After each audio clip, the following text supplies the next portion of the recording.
Everyone, our next topic is polymorphism. So, meaning of polymorphism is poly means many, morph means form. So, the entity which can have many form. So, in polymorphism, we have two types of polymorphism. One is compile time polymorphism, another is runtime polymorphism. Our first one is known as static binding, compile type polymorphism, early binding, method overloading. These are the all name of the compile time polymorphism. Then we have runtime polymorphism, which is also known as dynamic binding, method overriding, or runtime polymorphism, or late binding. So, what is static or compile time polymorphism?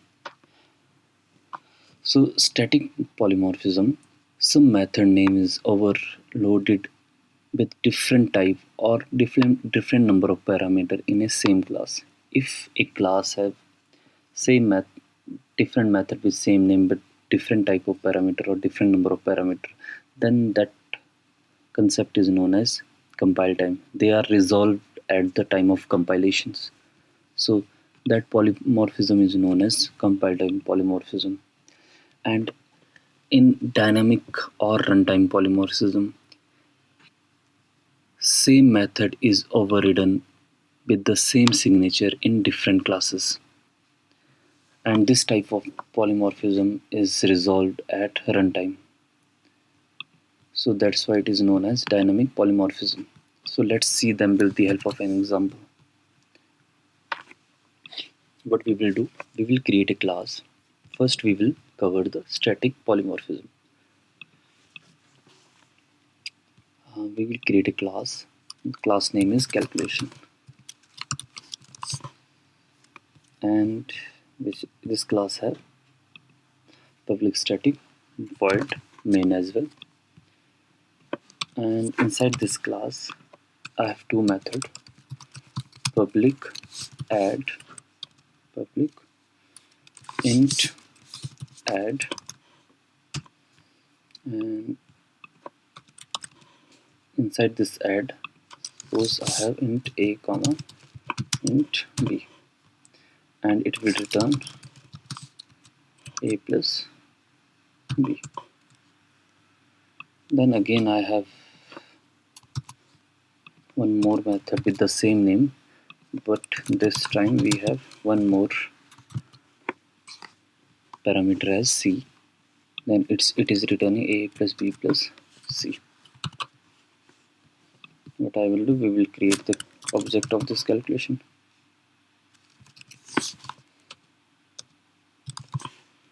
Calculation c is equal to new calculation, and then what we will do, we will call the, if we call the add in which we have 2 plus 3, and same way we can call the one more add in which we have 1 plus 2 plus 4, in which I will pass the 3 variables.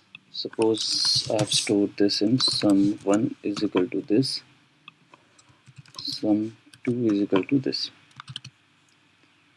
int sum2 is equal to this, and system dot out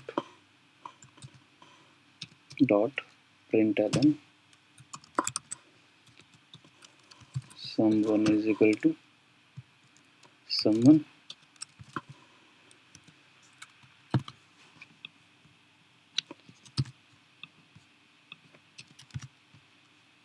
sum2 is equal to sum2. So what it will do, if we run this program, as you can see that sum1 is 5, sum2 is 9. When we pass the 2 parameter, it will invoke this method. When we pass the 3 parameter, it will invoke this method. So these methods are resolved at compile time. At compile time, they will be resolved that which method it is going to call. So at compile time it will evaluate that this has number of parameter is 2, so it will invoke this method, and if number of parameter is 3, then it will invoke this method. So this type of polymorphism is known as compile time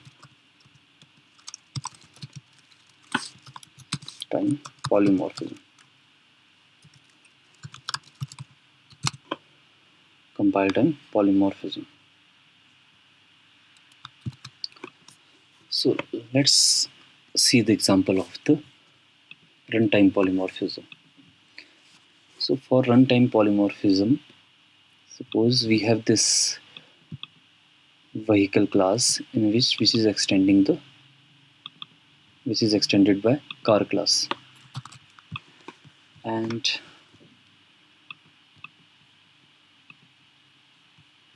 we have then one more class as bike,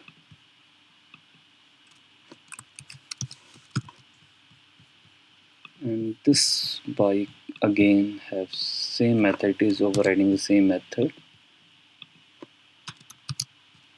and it is extending the vehicle.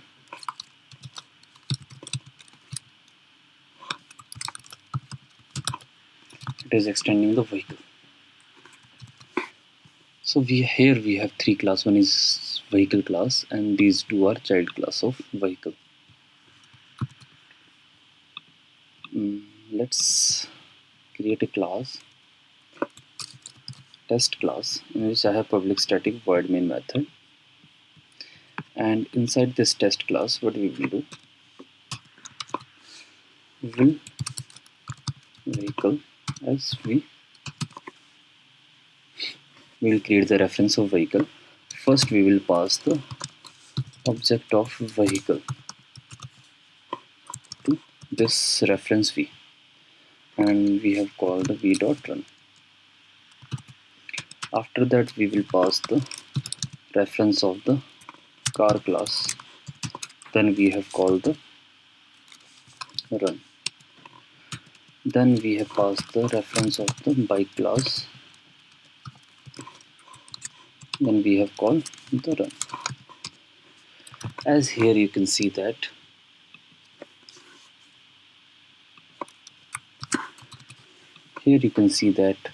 this we are calling the same method of the different class with the help of its parent. So if we run this program, let's see the output. Vehicle, let me change car, and here is bike, and see the output. First it will call the vehicle, then it will call the car, then it will call the bike.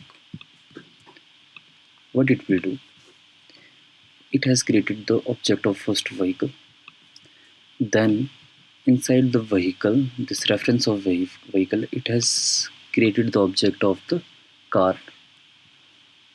So in parent vehicle we have the object of its child, and it will call the method of its child.